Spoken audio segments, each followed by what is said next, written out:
안녕하세요. 2021년 11월 3일 수요일 베트남 읽어보기 일부입니다. 구독과 좋아요 부탁드립니다.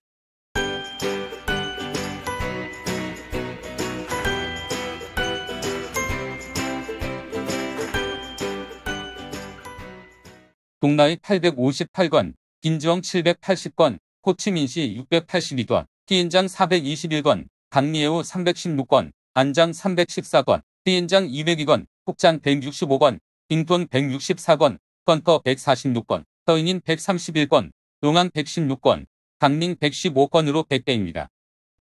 그 외 하노이 56건, 박장 17건, 다낭 7건, 하이퐁 4건입니다. 11월 2일 18시 발표까지의 베트남 코로나 사파의 지역 감염 현황입니다. 전일 대비 18건 증가했으며 호치민시 -245, 당낭 -84, 강리에우 -66, 동라이 +201, 안장 +99, 빈지엉 +98건입니다.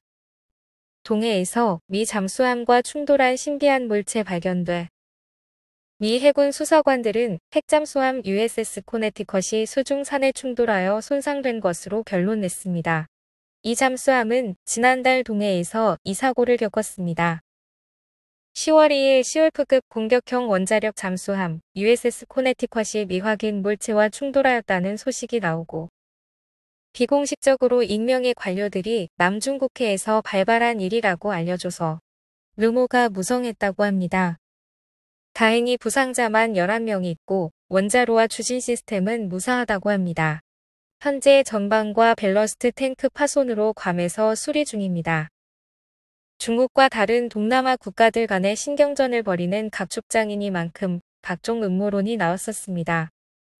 호치민시 지원 패키지 검사, 주민, 누구나 받을 수 있다고 5인 줄줄이 등록. 1에서 3차까지 진행하는 지원 패키지는 빈찬현이 41.1%로 가장 진행률이 낮고 7군 69.2%, 5군이 100%네요.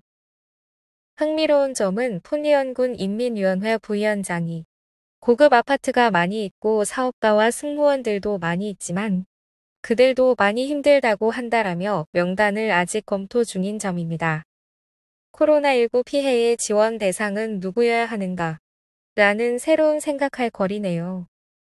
미얀마 제패한 베트남 2022 AFC U23 챔피언십 결승 진출 11월 2일 오후 베트남 U23이 2022 U23 챔피언십 예선 I조 최종전에서 미얀마 U23을 1-0으로 꺾고 챔피언십 결승전 진출권을 따냈습니다.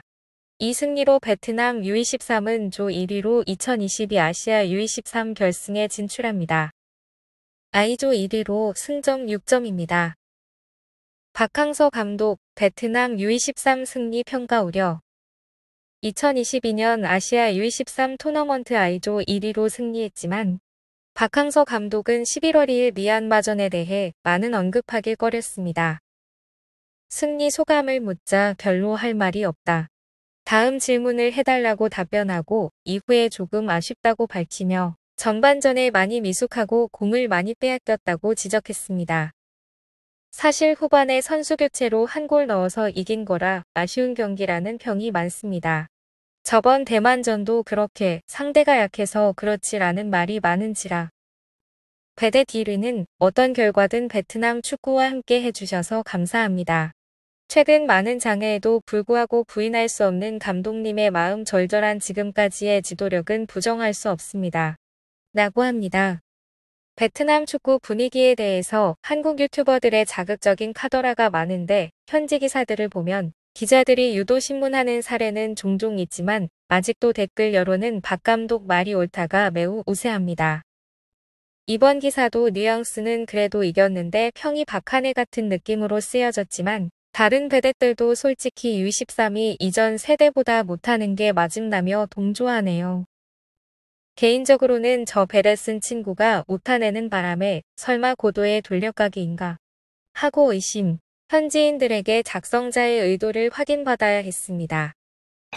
최선을 다하겠습니다. 딜러들, 도요타 라이즈 구매 고객에게 3천만 동 추가 지불 제의. 딜러들은 고객들에게 이전처럼 약 1천만 동 추가 옵션 대신 2천만 동의 옵션과 약 1천만 동의 상해보험 가입 추가를 요구하고 있습니다. 도요타 라이즈는 기아 소넷과 경쟁하는 크로스오버 SUV입니다. 하노이에서 약 5억 동 정도에 나왔다는데 신차를 바로 받으려면 3천만 동을 추가로 내야 한다는 조건이 붙었다고 합니다. 딜러들마다 할당된 차량 수가 적어서라며 11월에는 배송 불가하고 12월이나 내년 1, 2월 배송으로 계약되는 상황이라고 합니다. 도요타 측에서는 인도네시아에서 딜러들에게 두 자릿수 넘지 않게 배당했으며 이후 수요를 보고 추가 수입할 계획이라고 했습니다. 호치민시도 하노이와 같은 상황이라고 합니다. 아이폰도 줄 서서 당일 구매하고 5억 동 신차도 매진 행렬이고 코로나19로 부익부 빈익빈만 가속화된 것 아닌가 싶습니다. 출생률, 왜 여아보다 남아 많나? 북부의 출생 성비가 전국에서 가장 높으며 여아 100명당 남아 115.5명입니다. 인구학 전문가들은 사람들이 여전히 남존여비에 쏠려 있기 때문이라고 여깁니다. 이해시로 흥행성 거주하는 40세 타행시는 딸 셋을 낳았고 아들을 낳기 위해 7번째 출산을 해야 했던 자신의 어머니처럼 될까 걱정합니다. 시골에서 어렵게 밭을과 돼지를 키우며 사는데 장손을 낳으라는 압박감이 무겁다고 말합니다. 그러나 딸은 더 이상 양육할 자신이 없어 지난해 4번째 임신한 아이가 딸인 것을 알고 조용히 낙태했다고 합니다. 정상 비율로는 여아 100명당 남아 104에서 106명 정도라고 하는데 박장성, 흥앤성, 하이즈엉성, 박링성, 하노이 및 설라성 같은 북부 홍강 삼각주가 성비 불균형이 가장 심각합니다. 응우엔딩 전 국립경제대 인구사회문제연구소 소장은 3가지 요소가 영향을 미친다고 강조합니다. 첫째, 유교사회의 남존여비 사상. 둘째, 사회경제 발전 수준이 낮아 남성의 노동력을 우선시하는 풍조. 셋째, 기술 발전에 따른 조기 성간별과 쉬운 낙태. 기사 중간에 8,546명이 참여 중인 자녀의 선호 성별에 대한 설문은 남아 10%, 여아 24%, 둘 다 좋다 66%로 나왔습니다만 흥미롭네요. 베데스는 호치민시처럼 일하면 누가 2명 이상을 낳으려고 하겠냐고 지적하는데 인구 감소는 대도시화된 곳에서 더 심화되기 때문에 좀 더 복합적인 문제 같네요.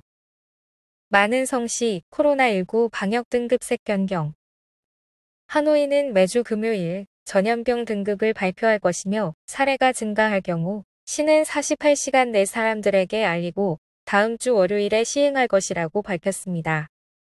내용은 다 소개했던 것들이라 새로운 부분만 발췌하였습니다. 하노이, 코로나19 관련 바딘군 8개소 방문자 긴급 수배. 10월 28일 11시에서 11월 2일 9시까지 낀마트 옥로 19번지 우렁이 쌀국수 가게. 10월 29일 15에서 17시 망하로 3A 동아은행.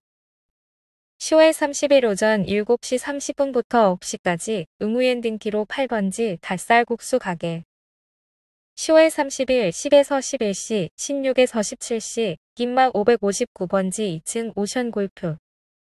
10월 30일 20에서 22시 리우자이동 반풍로 100번지 카페. 10월 31일 10일에서 13시 응우엔 홍 68 소세지 맥주. 11월 1일 8에서 9시 다오던로 60일 닭쌀국수 가게. 10월 15일에서 11월 2일 다오던로 1/101번지. 잘로로 여기 말고 황마이군도 방문자 긴급 공지가 뜨는데 바딘군은 한인과 일본인 거주자가 많아서 참고하시라고 올려드립니다. 일부 뉴스는 여기까지입니다. 저녁에 입으로 돌아오겠습니다.